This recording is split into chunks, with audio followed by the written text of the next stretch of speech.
নমস্কার। আজকে আমরা আলোচনা করব মারক গ্রহ বা মারক বিচার। প্রথমত, রাশিচক্রের যে কোনো লগ্নের দ্বিতীয় এবং সপ্তম ভাবকে মারক বলা হয়। তো প্রথমে বলে রাখি যে দ্বিতীয় এবং সপ্তম মারক গ্রহ কেন বিচার করা হয় আগে দেখুন। প্রথমে হচ্ছে লগ্ন। লগ্নের যে অষ্টম ভাব, এটা আমি মকর লগ্ন ধরলাম, তাহলে অষ্টম ভাব হচ্ছে 1 2 3 4 5 6 7 8। সিংহ হচ্ছে আপনার অষ্টম ভাব। মকর লগ্ন যদি কারো হয় তার অষ্টম ভাব হচ্ছে সিংহ। তাহলে অষ্টম ভাব থেকে আমরা কিন্তু মৃত্যু বিচার করি না। অষ্টম ভাব হচ্ছে আয়ু, আয়ু বৃদ্ধিকারক বা আয়ু বিচার হয় অষ্টম ভাব থেকে। তাহলে আয়ুর যে ব্যয় অর্থাৎ আয়ুর যে খরচ, সেটা আমরা কোথায় গেব? অষ্টম ভাবের দ্বাদশ ভাব। যে কোনো লগ্নের যে কোনো ভাব আমরা বিচার করি, তার দ্বাদশ ভাব হচ্ছে তার খরচের ভাব বা খারাপ ভাব। তাহলে অষ্টম ভাব হচ্ছে আমাদের আয়ুর ভাব। তাহলে আয়ুর খরচ কোথা থেকে বিচার করবো? অষ্টমের দ্বাদশ ভাব। তাহলে অষ্টমের দ্বাদশ ভাব হচ্ছে 1 2 3 4 5 6 7 8 9 10 11 12। তাহলে কর্কট। তাহলে এই হিসাবে আমরা সপ্তম ভাবকে বিচার করছি মারক হিসাবে। দেখুন, লগ্নের অষ্টম হচ্ছে আয়ু, আয়ুর দ্বাদশ হচ্ছে তার আয়ুর ব্যয়, সেই হিসাবে সপ্তম ভাব হচ্ছে আমাদের মারক। এবার দ্বিতীয় ভাবটা আমরা কেন মারক ধরছি? আমরা ধরি যে ভাবস্থ ভাব বিচার করি, তো তাহলে অষ্টমের অষ্টম কোনটা? অষ্টমের অষ্টম হচ্ছে 1 2 3 4 5 6 7 8, অর্থাৎ মিন। তাহলে মিন হচ্ছে তৃতীয় ভাব, লগ্নের তৃতীয় ভাব, অষ্টমের অষ্টম। তাহলে এখান থেকে আয়ু বিচার হয়। তাহলে এর দ্বাদশ ভাব হচ্ছে তৃতীয় দ্বাদশ ভাব হচ্ছে 1 2 3 4 5 6 7 8 9 10 11 দ্বাদশ, অর্থাৎ এই কুম্ভ অর্থাৎ দ্বিতীয় ভাব।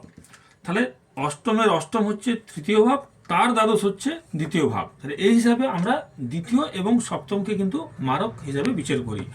এই দ্বিতীয়পতি বা সপ্তমপতি হচ্ছে মারক গ্রহ, এই হিসাবে ধরা হয়। আর ঘটনা হচ্ছে যে আমরা রবিচন্দ্রকে সেরকম মারক হিসাবে ধরি না। তার কারণ হচ্ছে এখানে রবিচন্দ্রের মারক প্রভাব খুবই কম। তো প্রথম হচ্ছে আয়ুর ক্ষেত্রে গ্রহের প্রভাব হচ্ছে প্রথমত রবি হচ্ছে আত্মার কারক গ্রহ, আত্মায় মানুষকে শক্তি যোগায়। তাহলে রবি মানুষকে বেঁচে থাকার মতো শক্তি দেয়। আর চন্দ্র হচ্ছে পুষ্টির কারক গ্রহ, রবি প্রাণশক্তিরও কারক গ্রহ। তাহলে রবি প্রাণশক্তি যোগায়, চন্দ্র পুষ্টি যোগায়, মানুষ বেঁচে থাকে। তাহলে দেখা যাচ্ছে যে রবি এবং চন্দ্র এই দুটো গ্রহ কিন্তু জীবন শক্তির কারক গ্রহ। এদের মিলিত প্রভাবেই মানুষের জীবন। তাহলে রবি চন্দ্র মারক হয় না, বা হলেও এদের প্রভাব খুবই কম। তাহলে রবি এবং চন্দ্র হচ্ছে, রবি হচ্ছে পিতা, চন্দ্র হচ্ছে মাতা। তাহলে এরা সন্তানকে কখনো মারে না। তো সেই হিসাবে রবিচন্দ্রকে আমরা কিন্তু মারক ধরি না, বা মারক হলেও এদের প্রভাব খুবই কম থাকে। বুধ বৃহস্পতি শুক্র শনি এরা যদি অষ্টমে থাকে, বুধ বৃহস্পতি শুক্র শনি এরা যদি অষ্টমে থাকে, এরা আয়ু দান করে বা আয়ু বেশি বৃদ্ধি করে। এরা যদি শুভগ্রহের অধিপতি হয়, তাহলে এরা কিন্তু চট করে মারক হয় না। এরা শুভগ্রহ হলে খুব চট করে মারক হয় না। আচ্ছা, শনি হচ্ছে মানুষের দুঃখের কারক গ্রহ, দীর্ঘ রোগ ভোগ করায় শনি, কষ্ট দিয়ে তারপরে কিন্তু মৃত্যু ঘটায়। শনিজনিত কারণে মানুষের যেসব সমস্যা হয়, হাঁপানি, শ্বাসকষ্ট, এগুলো কিন্তু শনির কারণে হয়। আর রাহু কেতু কোনো ভাবের কিন্তু, এই যে রাহু কেতু কোনো ভাবের কিন্তু এরা অধিপতি নয়, সেজন্য এরা প্রত্যক্ষভাবে মৃত্যুর কারণ নয়। কিন্তু এরা যখন দ্বিতীয় সপ্তম মারক ভাবের সঙ্গে যুক্ত হয়, তখন কিন্তু এদের কারণে মৃত্যু ঘটতে পারে। অর্থাৎ রাহু হঠাৎ করে মৃত্যু ঘটাবে, আর কেতু কোনো অজানা রোগে অজানা কারণে মৃত্যু ঘটিয়ে থাকে। আর যে কোনো লগ্নের লগ্ন পঞ্চম নবম, অর্থাৎ লগ্ন পঞ্চম নবম এই তিনটে ভাব আমরা শুভ হবে। এই তিনটে ভাব সবসময় আয়ু বৃদ্ধি করে। চতুর্থ এবং দশমের অধিপতি এরা কিন্তু আয়ুর পক্ষে কোনো খারাপ নয় বা আয়ুর পক্ষে অশুভ নয়। অষ্টম স্থান আয়ু স্থান, অষ্টমপতি প্রায় কিন্তু মানুষের আয়ু বৃদ্ধি করে থাকে। অষ্টমপতিদের প্রত্যক্ষভাবে কিন্তু মারক নয়। মারক হচ্ছে দ্বিতীয়পতি এবং সপ্তমপতি, এই দুটো হচ্ছে মারক। যে কোনো লগ্নের দ্বিতীয়পতি এবং সপ্তমপতি। মনে রাখতে হবে, রাশির থেকে কোনো মারক বিচার হয় না, মারক বিচার হয় একমাত্র লগ্নের থেকে। তো রাহু কেতুর প্রভাবে কি হতে পারে? রাহুর প্রতি শরীরের উপর অত্যাচার হতে পারে, দমবন্ধ, মাদকাসক্তি বা জলে ডুবে মৃত্যু, গলায় দড়ি মৃত্যু, এগুলো রাহুর কারণে হয়ে থাকে। আর কেতু হচ্ছে কোনো অজ্ঞাত কারণে হতে পারে, বা তার সঙ্গে যদি কেতুর সঙ্গে রবি মঙ্গল যুক্ত থাকে, তাহলে আগুনে পড়ে মৃত্যু হতে পারে, উচ্চস্থান থেকে পতন হতে পারে, বা কোনো বিষক্রিয়ার দ্বারা মৃত্যু ঘটতে পারে। আবার শনি মঙ্গল যোগ থাকলে বজ্রাঘাতে মৃত্যু বা আগুনে পড়ে মৃত্যু ইন্ডিকেট করে। তো এইবারে আমরা প্রতিটা লগ্নের কোনটা মারক সেটা বিচার করব। দেখুন, প্রথমে মেষ লগ্ন ধরি। তাহলে যদি মেষ লগ্ন হয়, তাহলে মেষ লগ্নের মারক গ্রহ কোনটা? মেষ লগ্নের দ্বিতীয় পতি হচ্ছে বৃষ। মেষ লগ্নের দ্বিতীয় পতি বৃষ, অধিপতি হচ্ছে শুক্র, সপ্তম পতি হচ্ছে শুক্র। তাহলে এখানে এটা ডবল মারক বলতে পারেন। দেখুন, দ্বিতীয় পতি হিসাবেও শুক্র মারক, আবার সপ্তম পতি হিসাবেও শুক্র মারক। মেষ লগ্নের ক্ষেত্রে দ্বিতীয় পতি, সপ্তম পতি। তাহলে মেষ লগ্নের ক্ষেত্রে শুক্র হচ্ছে চরম মারক গ্রহ, যতই শুভ গ্রহ হয়ে থাকুক না কেন। আচ্ছা, আরেকটা কথা বলে নিই। প্রথমে, মারক গ্রহ মানে কোনো মৃত্যু নয়, বা মারক গ্রহের দশান্তদশা চল মানে কোনো মৃত্যু নয়, সেটা মৃত্যুতুল্য কষ্ট দিতে পারে আপনাকে। আর প্রথম কথা, মারক আমরা তখনই বিচার করব আয়ুর ক্ষেত্রে। আগে আমাদের প্রথমে দেখতে হবে যে জন্ম ছকের মধ্যে কোন গ্রহের বলবত্তা আছে, অষ্টম পতি কীরকম অবস্থায় আছে। অর্থাৎ প্রথমে তার আয়ু বিচার করতে হবে যে ওই ব্যক্তির আয়ু কতটা আছে, যে আয়ু স্বল্পায়ু আছে না দীর্ঘায়ু আছে না মধ্যম আয়ু আছে। প্রথমে আয়ু বিচার করলেন, আয়ু স্বল্পায়ু, দীর্ঘায়ু, মধ্যায়ু, এই তিনটার মধ্যে কতটা আয়ু সেটা আগে আপনাকে বিচার করতে হবে। বিচার করার পরে যখন আপনি দেখবেন যে এরপরে দীর্ঘায়ুতে বা মধ্যম আয়ুতে যখন অষ্টমপতির দশান্তদশা আসলো, তখন যদি মারকপতির দশান্তদশা আসে, সেইখানে কিন্তু মৃত্যু হওয়ার একটা সম্ভাবনা থাকে। অর্থাৎ অষ্টমপতির দশান্তদশা থাকবে, সঙ্গে মারকপতির দশান্তদশা কিছুটা থাকবে, তখন কিন্তু মৃত্যু হবে। অর্থাৎ প্রথমে আয়ু বিচার হবে, আয়ু স্বল্প না মধ্যম না দীর্ঘায়ু দেখতে হবে। যে আয়ুটা আপনি দেখলেন যে দীর্ঘায়ু বা মধ্যমায়ু, তখন যদি অষ্টমপতির দশা আসে, মারকপতির দশান্তদশা আসে, সেই সময় মৃত্যু করতে পারে, নতুবা কোনো মৃত্যু নয়। মারকপতি গ্রহ দশান্তদশা সবসময় খারাপ হয় না। মারকপতি গ্রহ যদি তুঙ্গি অবস্থায় থাকে বা শুভ নক্ষত্র থাকে বা শুভ অবস্থায় থাকে, তাহলে তার দশায় জীবনে অনেক উন্নতি হতে পারে। যেমন ধরুন মেষ লগ্ন, মেষ লগ্নে এই তুলায় ধরুন শুক্র আছে, তাহলে কি শুক্রের দশান্তদশা হলে মানুষের মৃত্যু ঘটবে? কখনোই না। মারকপতির দশায় শুক্র যদি তুলায় থাকে, তুঙ্গি অবস্থায় থাকে, তাহলে তখন যদি তার বিবাহের উপযুক্ত বয়স হয়, বা সেই জাতক বা জাতিকা যদি 20 থেকে 30-এর মধ্যে বয়স থাকে, তখন তার বিবাহ যোগ হবে। সুতরাং এই তুলা রাশি তার বিবাহ হবে, এবং এই শুক্রের দশায় তার বিবাহ হবে, বা শুক্রের দশায় তার দ্বিতীয় পতি শুক্র, যদি শুক্র তুঙ্গি থাকে, দ্বিতীয় অবস্থায় সম্পদ বাড়বে, টাকা বাড়বে, বা ফ্যামিলিগত টাকা বাড়বে, বা পারিবারিক টাকা আয় বৃদ্ধি হবে। সুতরাং মারকপতি দশান্তদশা তখনই আমরা বিচার করব যখন কোনো ব্যক্তির আয়ু বিচার হওয়ার পর, আয়ুটা স্বল্পায়ু, দীর্ঘায়ু, মধ্যমায়ু বিচার করলাম, তারপরে তার মারকপতির দশান্তদশা দেখলাম, তখনই কিন্তু মৃত্যু বিচারের ক্ষেত্রে আয়ু একমাত্র মারকের বিচার করা হয়। মারক বিচার কিন্তু কখনোই মারকপতি গ্রহ মানে যে সবসময় খারাপ তা কিন্তু নয়। আবার এই মারকপতি গ্রহ যদি আপনার দুর্বল অবস্থায় থাকে, সেই সময় যদি মারকপতি দশান্তদশা চলে, মারক গ্রহ দুর্বল অবস্থায় আছে এবং মারকপতির দশান্তদশা চলছে বা অষ্টমপতির দশান্তদশা চলছে, সেই গোচর খারাপ থাকে, সেই সময় কিন্তু আপনি মৃত্যুতুল্য কষ্ট পাবেন। অর্থাৎ ওই সময় আপনার জীবনের আপনি অনেক কিছুই হারাতে পারেন। যেমন ধরুন, আমরা যদি একে সিনেমা রাজ্যের দিকেও তাকাই, আজকে ধরুন শেখ হাসিনা যেন কতটা একটা ভালো পজিশনে ছিলেন, সেখান থেকে সে দেশ থেকে তাড়িত হলেন। তো এসব ক্ষেত্রে কিন্তু মারকপতির দশান্তদশায় কিন্তু এরকম মৃত্যুতুল্য কষ্ট কিন্তু দেয়। আচ্ছা, মেষ লগ্ন গেল। এবার ধরুন বৃষ লগ্ন। তাহলে বৃষ লগ্নের ক্ষেত্রে কি হবে? বৃষ যদি লগ্ন হয়, দ্বিতীয় পতি হচ্ছে বুধ, এখানে পঞ্চমপতি বুধ, আর সপ্তমপতি হচ্ছে এখানে 1 2, বৃষ লগ্নের ক্ষেত্রে দ্বিতীয়পতি বুধ, পঞ্চমপতি বুধ, 1 2 3 4 5 6 7, মঙ্গল হচ্ছে সপ্তম ভাব। তাহলে বৃষ লগ্নের ক্ষেত্রে দ্বিতীয় ভাব হচ্ছে বুধ, আর সপ্তম ভাব হচ্ছে মঙ্গল। এখানে দেখুন, বৃষ লগ্নের ক্ষেত্রে মিথুন হচ্ছে দ্বিতীয় ভাব, আর কন্যা হচ্ছে পঞ্চম ভাব, 1 2 3 4 5, পঞ্চম ভাব। তাহলে এখানে দ্বিতীয়পতি পঞ্চমপতি হয় বৃষ লগ্নের ক্ষেত্রে, বুধ দ্বিতীয়পতি পঞ্চমপতি হয়, এখানে কিন্তু অনেকটা শুভ ফল দেবে। অর্থাৎ এখানে বুধ কিন্তু মারক গ্রহ নয়, কারণ শুক্র বুধের বন্ধু, আর দ্বিতীয়পতি যেহেতু এবং পঞ্চমপতি যেহেতু, এখানে বুধ কিন্তু মারক ফল দিবে না। এখানে বৃষ লগ্নের ক্ষেত্রে একমাত্র মারক গ্রহ হলো কিন্তু মঙ্গল, এটা সপ্তমপতি, এটা হচ্ছে কিন্তু মারক গ্রহ। তাহলে বৃষ লগ্নের ক্ষেত্রে মারক গ্রহ হলো কিন্তু সপ্তম ভাব বা সপ্তমপতি মঙ্গল। এরপর আমরা যখন তৃতীয় ভাব বিচার করব, মিথুন ভাব, মিথুন লগ্ন যদি হয়, তাহলে মিথুন লগ্নের ক্ষেত্রে দ্বিতীয় ভাব হচ্ছে কর্কট রাশি, অর্থাৎ অধিপতি চন্দ্র, আর সপ্তম ভাব হচ্ছে বৃহস্পতি। এইখানে চন্দ্র আমরা মারক গ্রহ হিসেবে সেরকমভাবে ধরবো না। যদি এখানে বুধ যদি ক্ষীণ চন্দ্রের সঙ্গে বসে থাকে, সেই ক্ষেত্রে মারক ফল দিতে পারে। বুধ যদি ক্ষীণ চন্দ্রের সঙ্গে অষ্টম স্থানে আরে বসে থাকে বা খারাপ স্থানে বসে থাকে তখন চন্দ্র অনেকটা মারক ফল দেয়। নতুবা মিথুন লগ্নের ক্ষেত্রে একমাত্র মারক গ্রহ হলো 1 2 3 4 5 6 7 বৃহস্পতি। এখানে মিথুন লগ্নের একমাত্র মারক গ্রহ হলো বৃহস্পতি। এরপর আসবো আমরা কর্কট লগ্ন। তো কর্কট লগ্নের ক্ষেত্রে মারক গ্রহ হলো এক হচ্ছে দ্বিতীয়পতি হচ্ছে এখানে রবি, আর সপ্তমপতি হচ্ছে শনি। সপ্তমপতি এবং অষ্টমপতি হচ্ছে শনি। এইখানে রবি হচ্ছে আমরা মারক গ্রহ হিসেবে ধরবো না, কারণ রবি আত্মার কারক গ্রহ এবং রবি চন্দ্রের সমগোত্রীয়। এখানে রবির মারক ফল খুবই কম।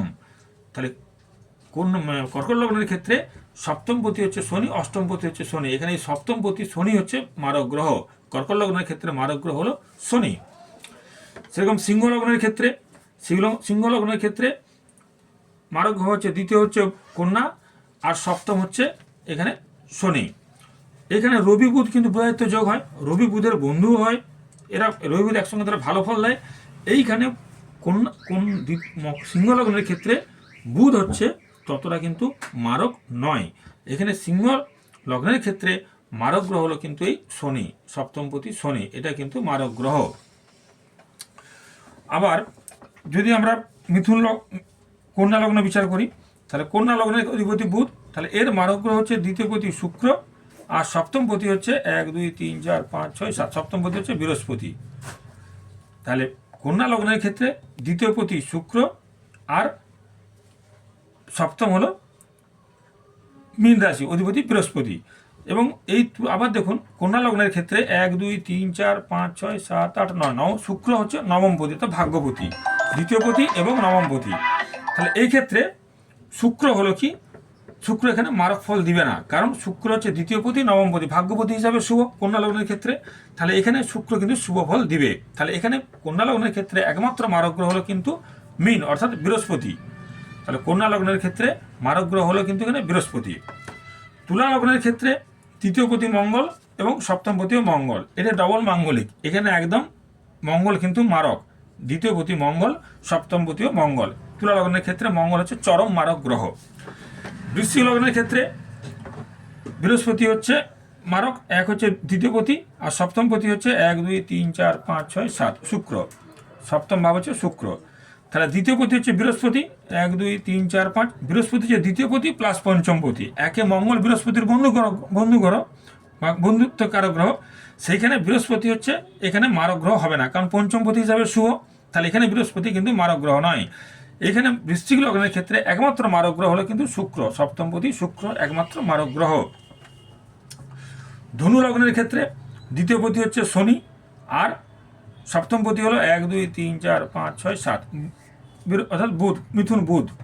তাহলে এখানে শনি এবং বুধ দুটোই কিন্তু মারক গ্রহ, দ্বিতীয়পতি শনি আর সপ্তমপতি বুধ। তো শনি বৃহস্পতি মোটামুটি সমগোত্রীয়। এখানে শনি অতটা মারক ফল দেয় না, বেশি মারক ফল দেয় কিন্তু বুধ ধনু লগ্নের ক্ষেত্রে। মকর লগ্নের ক্ষেত্রে চন্দ্র হচ্ছে সপ্তমপতি এবং শনি হচ্ছে দ্বিতীয়পতি। এখানে মারক কিন্তু চন্দ্রকে মারক ফল কিন্তু খুবই কম। যদি শনি চন্দ্রের নক্ষত্রে থাকে বা শনি চন্দ্র একসঙ্গে বসে থাকে তাহলে কিন্তু চন্দ্র মারক ফল বেশি দিয়ে থাকে, নাহলে এখানে চন্দ্র কিন্তু ততটা মারক নয়, কারণ চন্দ্র হচ্ছে আমাদের মাতার কারক গ্রহ, আর চন্দ্রকে আমরা মাথা হিসেবে পুজো করতে গেলে রবিচন্দ্র কিন্তু অতটা মারক ফল দেয় না। তাহলে মকর লগ্নের ক্ষেত্রে বেশি খারাপ ফল দেয় কিন্তু এই অষ্টমপতি রবি। মকর লগ্নের ক্ষেত্রে সব থেকে বেশি খারাপ ফল দেয় অষ্টমপতি রবি। এখানে চন্দ্র শনি মারক ফল কিন্তু খুবই কম দেয়, কারণ দ্বিতীয়পতি হিসাবে কিন্তু শনি মারক। এখানে শনি কিন্তু কিছুটা লগ্নপতি হলেও কিছুটা মারক ফল দেয়। বিশেষ করে শনি চন্দ্রের বিযোগ, শনি চন্দ্রের নক্ষত্রে, চন্দ্র শনির নক্ষত্রে থাকলে কিন্তু মারক ফল দেয়। কুম্ভ লগ্নের ক্ষেত্রে দ্বিতীয়পতি বৃহস্পতি আর সপ্তমপতি হচ্ছে সিংহ। এখানে শনি রবি শনির পুত্র হলেও এখানে কিন্তু কুম্ভ লগ্নের ক্ষেত্রে রবি মারক ফল দেয়, আর বৃহস্পতিও কিন্তু কিছুটা মারক ফল এখানে দেয়। আর মীন লগ্নের ক্ষেত্রে মঙ্গল হচ্ছে দ্বিতীয়পতি, আর 1 2 3 4 5 6 7 8 9, 1 2 3 4 5 6 7 8 9। দেখুন মীন লগ্নের ক্ষেত্রে মঙ্গল হচ্ছে দ্বিতীয়পতি, আবার এখানে নবমপতি। একে তো বৃহস্পতি, মীন লগ্নের অধিপতি বৃহস্পতি, তাহলে বৃহস্পতি হচ্ছে মঙ্গলের বন্ধু সমগোত্রীয়। এখানে বৃহস্পতি হচ্ছে দ্বিতীয়পতি প্লাস নবমপতি, এখানে মীন লগ্নের ক্ষেত্রে বৃহস্পতি মঙ্গলের বন্ধু, দ্বিতীয়পতি মঙ্গল এবং নবমপতি মঙ্গল। দেখুন এক সপ্তম অষ্টম নবম, দ্বিতীয়পতিও মঙ্গল, নবমপতিও মঙ্গল। তাহলে এখানে নবমপতি হিসেবে শুভ, তাহলে এখানে মঙ্গল অতটা মারক ফল দেয় না। মীন লগ্নের ক্ষেত্রে একমাত্র মারক গ্রহ হলো কিন্তু বুধ। এক নম্বর মীন লগ্নের ক্ষেত্রে একমাত্র মারক গ্রহ হলো বুধ। তো মেষ লগ্নের জাতক জাতিকা যাদের শুক্র ভালো পজিশনে নেই, মারকপতি দশান্তদশা চলছে, তারা যদি শুক্রবার দিনে সাদা মিষ্টি বা সাদা পায়েস গরিব মানুষকে, নির্ধন মানুষকে খাওয়াতে পারেন, তাহলে কিন্তু অনেকটা উপহার পাবেন। বা ভুবনেশ্বরী মা ভুবনেশ্বরী পূজা পাঠ করলে মেষ লগ্নের জাতক জাতিকারা তাদের মারক শুক্রের দশান্তদশা চললে কিছুটা ভালো ফল পাবেন। বৃষ লগ্নের জাতক জাতিকাদের ক্ষেত্রে যদি মঙ্গল হচ্ছে মারকপতি, চরম মারকপতি হলে মঙ্গলের যে দশান্তদশা চলে, সেক্ষেত্রে আপনারা মা বগলমুখীর পূজা পাঠ করতে পারেন বা প্রত্যহ হনুমান চল্লিশা পাঠ করতে পারেন, মঙ্গলবার নিরামিষ খেতে পারেন, তাহলে কিন্তু কিছুটা উপকার পাবেন। মিথুন লগ্নের ক্ষেত্রে সপ্তমপতি হচ্ছে চরম মারক গ্রহ হচ্ছে কিন্তু এখানে বৃহস্পতি। সুতরাং এই বৃহস্পতির জন্য আপনার তারামায়ের পূজা করুন, মা তারামাকে ওই দিন লাল জবা দিয়ে ধূপ দেখান, তারামন্ত্র জপ করুন, বৃহস্পতিবার নিরামিষ খান, তাহলে কিন্তু মিথুন লগ্নের জাতক জাতিরা যদি বৃহস্পতির দশান্তদশা চলে তাহলে কিছুটা উপকার পাবেন। কর্কট লগ্নের জাতক জাতিকাদের ক্ষেত্রে শনির প্রতিকার অর্থাৎ দক্ষিণা কালীকে 8টা করে ধূপ দেখান বা হনুমান চল্লিশা পড়ুন, শনিবার নিরামিষ খান বা থালার মধ্যে সরষে তেল নিয়ে নিজের ছবি দেখে সেই তেল ছাদে রেখে দেন বা গরিব মানুষকে দান করেন, তাহলে আপনি কিন্তু অনেক উপকার পাবেন। বা শনিবার আপনারা কালো কুকুরকে রুটি ভেজে খাওয়াতে পারেন, তাতেও কিন্তু উপকার পাবেন। কর্কট লগ্নের জাতক জাতিকাদের জন্য শনি হচ্ছে কিন্তু মারকপতি। সিংহ লগ্নের ক্ষেত্রেও শনি একই কাজ করবেন, শনির প্রতিকারগুলোই করবেন, তাতে উপকার পাবেন। কন্যা লগ্নের ক্ষেত্রে বৃহস্পতি, এখানে তারামন্ত্র জপ, বৃহস্পতিবার নিরামিষ খান বা নারায়ণের পূজা পাঠ করুন বৃহস্পতিবার দিন, তাহলে কিন্তু কন্যা লগ্নের জাতক জাতিকারা কিছুটা উপকার পাবেন। তুলা লগ্নের ক্ষেত্রে একই মঙ্গলের পূজা পাঠ করুন, মঙ্গল বগলমুখী জপ, হনুমান চল্লিশা পাঠ, মঙ্গলবার নিরামিষ বা মঙ্গলের কোনো মন্ত্র জপ করুন, তাহলে কিন্তু উপকার পাবেন। ধনু লগ্নের ক্ষেত্রে বুধ হচ্ছে আপনার মারকপতি। তো বুধের দশান্তদশা থাকলে আপনারা ওই সময় ভগবান বিষ্ণুর পূজা পাঠ করতে পারেন বা ভগবান গণেশকে দুর্বা দিয়ে পূজা করতে পারেন, তাহলে কিন্তু বুধের উপকার পাবেন। আর মকর লগ্নের ক্ষেত্রে চন্দ্রের জন্য মা কমলার পূজা পাঠ করতে পারেন বা পূর্ণিমা রাত্রে স্টিলের গ্লাসে দুধ, গঙ্গাজল, আতপ চাল নিয়ে চন্দ্রের দিকে তাকিয়ে নম সোং সময় নম 8 বার বা 108 বার বলে স্টিলের গ্লাসটা ছাদে রেখে আসুন, পরের দিন নদীর জলে ভাসিয়ে দেন, তাতে উপকার পাবেন। কুম্ভ লগ্নের ক্ষেত্রে রবি হচ্ছে অষ্টমপতি, রবি হচ্ছে সপ্তমপতি মারক, সেক্ষেত্রে সূর্য প্রণাম করুন রোজ এবং শিব ঠাকুরের পূজা করুন, তাহলে উপকার পাবেন। মীন লগ্নের ক্ষেত্রে সেই ভগবান বিষ্ণুর পূজা পাঠ করুন বা ত্রিপুরা সুন্দরী পূজা পাঠ করুন, তাহলে কিন্তু উপকার পাবেন। সবসময় মনে রাখবেন যে মারকপতির দশান্তদশা মানে খারাপ নয়, বা মারকপতির দশান্তদশা আসা মানে আপনার মৃত্যু হবে, এরকম কিন্তু নয়। মারকপতি দশান্তদশায় আপনার যদি মারকপতি গ্রহ দুর্বল থাকে বা শুভ অবস্থায় না থাকে, তাহলে আপনাকে মৃত্যুতুল্য কষ্ট দিবে। আর যদি শুভ অবস্থায় থাকে তাহলে কিন্তু আপনি অনেক ভালো শুভ ফলও পেতে পারেন। কিন্তু যখন মারকপতির দশা কখন বিচার করবেন, আপনার প্রথমে আপনার বিচার করতে হবে স্বল্পায়ু, দীর্ঘায়ু, অল্পায়ু, আপনার আয়ু কতটা, সেই আয়ু বিচারের পর যখন যদি আপনার দীর্ঘায়ু আছে, এবার 80 বছর বয়সে যখন অষ্টমপতির দশা, মারকপতির দশা থাকবে, তখন কিন্তু আপনার মৃত্যু হওয়ার সম্ভাবনা থাকবে। এইভাবে মারক গ্রহ বিচার করা হয়, কিন্তু সবসময় যে মারকপতি খারাপ তা কিন্তু নয়। নমস্কার।